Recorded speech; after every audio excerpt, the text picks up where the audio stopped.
le journal.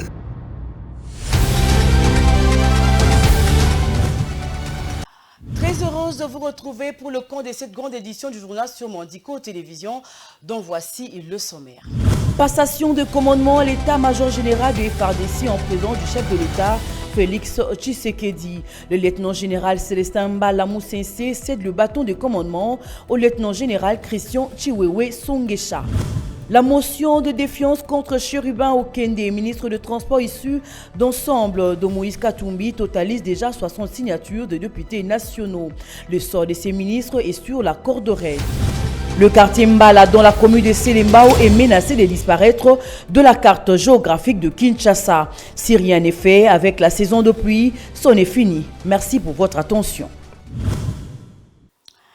Bienvenue, c'est ce jeudi 13 octobre que s'est déroulée au camp Kokolo la cérémonie des passations des commandements au sein de l'armée entre le chef de l'État et le chef d'état-major, voulais-je dire, général de FARDC entrant, le lieutenant-général Christian Chiwewe et le sortant, le général Célestin Mbala. Au terme de cette cérémonie présidée par Félix Tshisekedi Tshilombo en présence de plusieurs autres autorités, dont le Premier ministre Sama Lukonde, le lieutenant-général Christian Chiwewe a officiellement pris les commandes. Suivez. Devant le chef de l'État, commandant suprême des forces armées de la République démocratique du Congo, Félix Tshisekedi, et un parterre des officiers, cette passation de commandement avait sa raison d'être car elle se révèle comme les moments où tout commence et tout se termine. Investi depuis au poste de chef d'état-major des FARDC, le lieutenant-général Célestin Mbala Moussensé passe le bâton de commandement au nouvel homme fort de l'armée congolaise, le lieutenant-général Christian Chiwewe Songesha. Dans son discours, le chef d'état-major sortant, le lieutenant-général Célestin Mbala, a remercié en lingala les vaillants militaires de FARDC. Mampinga ya forces armées de la République démocratique du Congo, bipai nyonso bozwami, naye kolakisa bino mokonzi ya sika ya mampinga ya biso nyonso.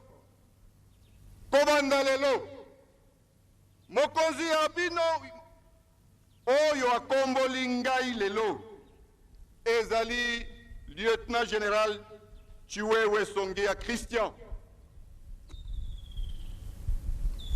Bokotosa ye na maso oyo akoloba pe akosenga bino engebene na mibeko ya mboka pe na règlement militaire. Après les discours, la cérémonie se poursuit par la prestation de serment. Christian Chiwewe Songesha, je vous donne cet étendard, symbole de votre commandement, que je vous demande de défendre jusqu'au sacrifice suprême. À vos excellences. Mes très sincères félicitations. Merci.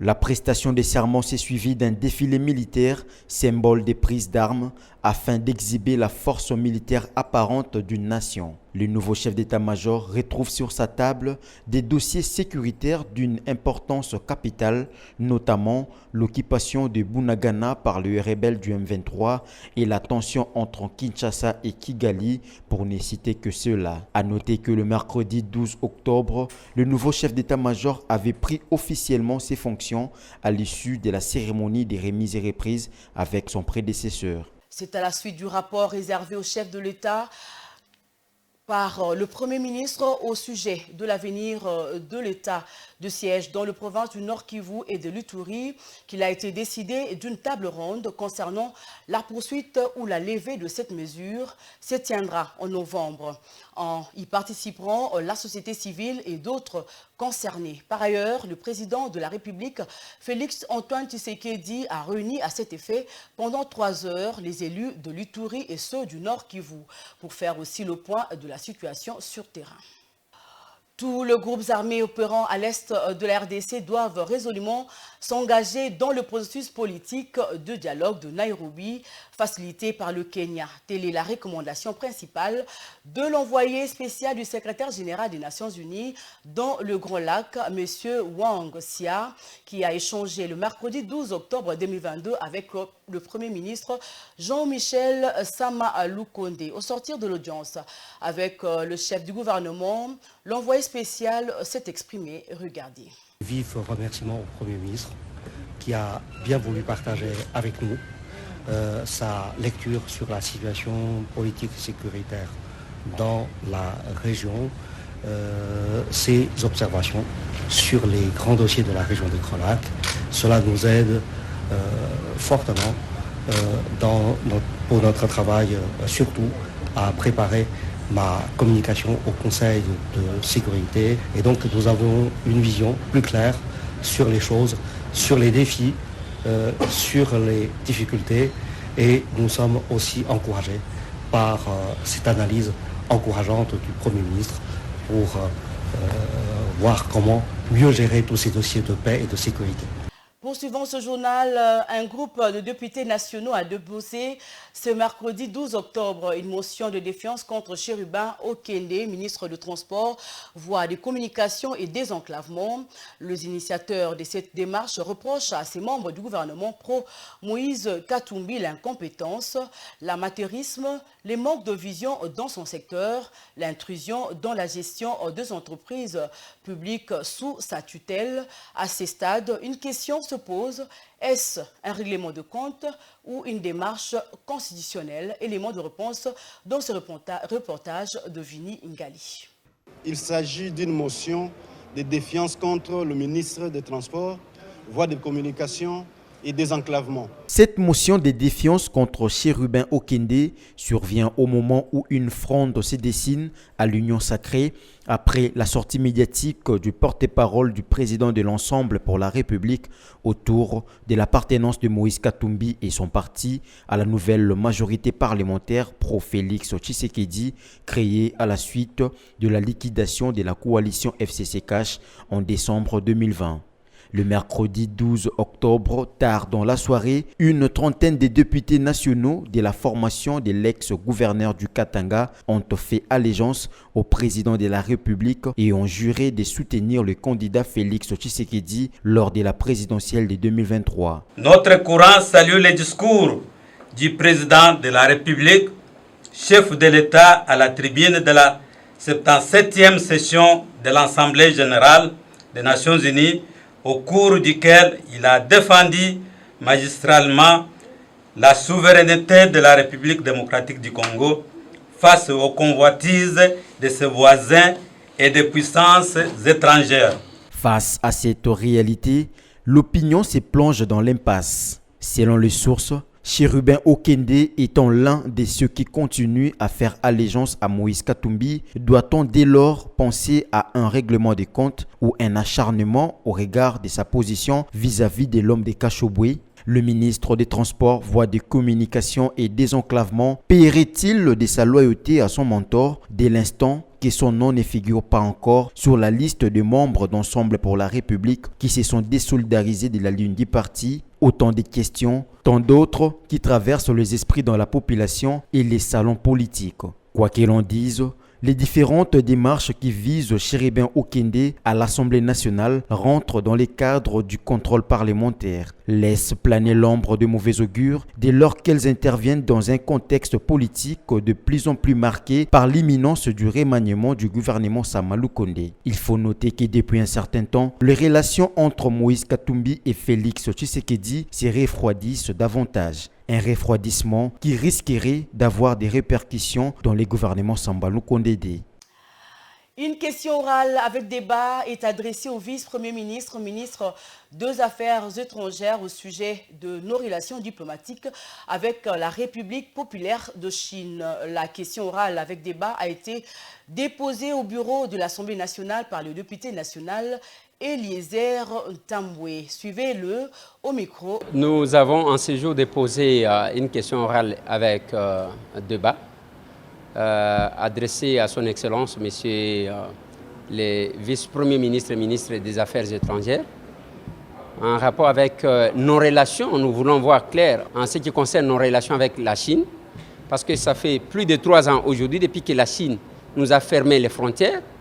Les sujets congolais ou les citoyens congolais n'ont pas droit d'aller en Chine, mais eux ont droit de venir chez nous comme ils veulent, quand ils veulent. Ils font tout ce qu'ils veulent faire. Ils peuvent être dans le minerai, vendre les choses, ainsi de suite. Donc ils sont libres des mouvements chez nous, mais chez eux, on n'a pas accès.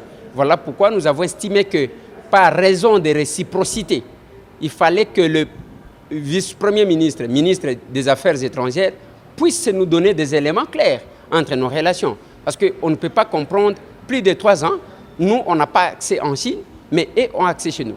Alors que la raison avancée, c'était la Covid. La Covid est venue de qui? N'est-ce pas de la Chine? Ce sont eux qui sont les fabricants de la Covid. Par conséquent, ils ne devraient pas nous imposer la Covid comme si c'était une maladie, une pandémie qui a commencé chez nous. Au Sénat, la problématique de la relance de la société minière de Bakwanga Amiba, télé, la substance en question orale posée à Madame la ministre d'État, ministre du portefeuille Adel Kaïnda, par l'honorable sénateur Ogi Ilunga Chivwila ADC, mercredi 12 octobre 2022 au Sénat. Suivez ce reportage de Guy Ilunga. Autrefois société minière de premier plan, au même titre que la Gécamine, l'Amiba, minière des Bakwanga, est en faillite et extrêmement endettée aujourd'hui, à hauteur de plus de 392 millions de dollars. Actuellement, la descente aux enfers de l'Amiba, qui enregistre 186 mois d'arrêt de salaire, a provoqué un exode des Kassins vers le Grand Katanga, Kinshasa et partout ailleurs où il fait plus ou moins bon de vivre. Élu des élus du Kassa oriental, préoccupé et répondant aux multiples cris de détresse des fils et filles du Grand Kassa et victimes de ce désastre public, l'honorable sénateur Ogi Ilunga Chivwila a interpellé, pour ce faire, Madame la ministre d'État et ministre du portefeuille Adel Kaïnda pour s'expliquer au nom du gouvernement de la problématique de la relance de cette grande société minière pour moins économique délaissée. L'État congolais étant l'actionnaire majoritaire doit revoir les parts de l'actionnaire minoritaire, la CIBECA. Cherche comment trouver une solution et octroyer les parts aux entreprises publiques internes. Toute curiosité consultée, il en découle que l'État doit revoir les parts de la CIBECA actionnaire minoritaire, son apport pour une solution de relancer l'Amiba. Consciente de la justesse de la démarche du sénateur, saluée par plusieurs, la ministre de tutelle s'est attelée de répondre en informant des réformes prévues et de l'imminence d'un plan de relance de l'Amiba dont le montage financier est en cours d'exécution. Le mal est tellement profond pour l'Amiba que nous n'allons pas nous hasarder à ce que je vienne ici pour vous dire que l'Amiba, dans 6 mois, dans 3 mois, il y a un plan avec un chronogramme. Non. Parce que l'Amiba a connu déjà des difficultés, ça fait 30 ans. Et ce n'est pas en un jour ou en une année que nous allons venir vous donner un chronogramme pour dire qu'aujourd'hui nous allons relever l'Amiba. Loin d'être satisfait par la réplique du gouvernement, plusieurs sénateurs ont réagi. Les uns désolés par la léthargie observée à cet égard par le gouvernement de la République. Et les autres indignés par la mauvaise gouvernance des intérêts de l'Amiba face à ses partenaires et les tiers. Nous sommes une chambre de représentation. Nous avons notre attribution dans l'article 100 de la Constitution. Nous sommes là pour contrôler le gouvernement, les entreprises, ainsi de suite. Après la réforme des entreprises de l'État, qui sont devenues des sociétés commerciales, est-ce que quand un sénateur appelle les sociétés commerciales, ce sont des entreprises selon la Constitution? Il y a une confusion là-bas. Qu'elles nous disent si ces entreprises sont restées entreprises ou ce sont des sociétés commerciales, tout en tenant compte de l'article 215 de la Constitution.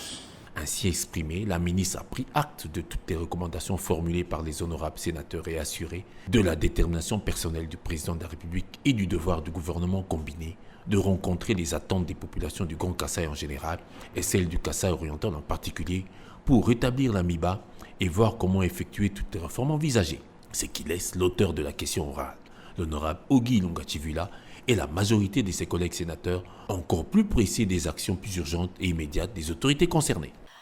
Et puis, la Cour de compte a déposé les rapports des observations de l'exécution de la loi de finances exercice 2021 au bureau de l'Assemblée nationale. C'est le deuxième vice-président de cette chambre parlementaire qui a réceptionné les documents de main du premier président AI de la Cour des comptes. Cet exercice vise à se conformer à l'article 84 de la Constitution de la République démocratique du Congo. Reportage de Martin Kaimbi.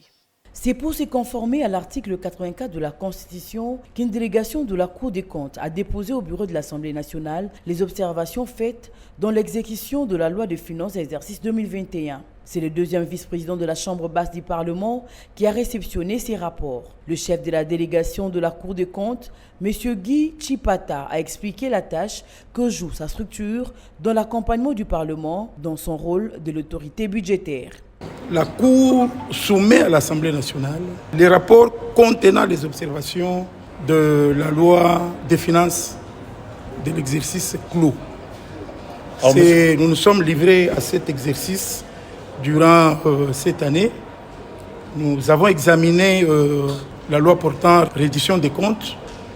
La Cour a fait des observations qui sont contenues dans les rapports que nous sommes venus déposer à ce jour à l'Assemblée nationale.